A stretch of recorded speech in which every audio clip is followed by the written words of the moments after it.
صبر اور بس لوگوں کی باتوں پر صبر۔ یاد رکھیے، لوگ کسی بات پر بھی خوش ہو ہی نہیں سکتے۔ ایک باپ بیٹے کی کہانی ہے کہ دونوں پیدل جا رہے تھے اور گدھا بھی ساتھ تھا۔ تو لوگوں نے جب یہ منظر دیکھا تو کہا، دیکھو کیسے بیوقوف ہیں، گدھے پر سوار ہی نہیں ہو رہے۔ لوگوں کی باتیں سن کر دونوں باپ بیٹا گدھے پر سوار ہو گئے، لیکن یہاں بھی لوگوں کو قرار نہیں کہ دیکھو ان کو شرم نہیں آتی، چھوٹے سے بے زبان جانور پر دونوں چڑھ گئے۔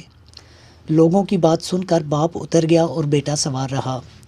تھوڑا آگے گئے تو لوگوں نے کہا، کتنا بے شرم ہے یہ لڑکا، بوڑھا باپ پیدل ہے اور خود سوار ہے۔ لوگوں کی باتیں سن کر بیٹا اتر گیا اور باپ سوار ہو گیا۔ لوگوں نے پھر باتیں بنائی کہ کیسا ظالم باپ ہے، خود سوار ہے اور بیچارہ بچہ پیدل ہے۔ واقعہ یہ ہے کہ لوگ کسی حال میں خوش نہیں رہ سکتے۔ آپ اپنی گردن کاٹ کر اپنا سر ان لوگوں کے قدموں میں ڈھیر بھی کر دیں تو ان کی خصلت یہ ہے کہ وہ آپ کے سر سے فٹ بال کھیلنا شروع ہو جائیں گے۔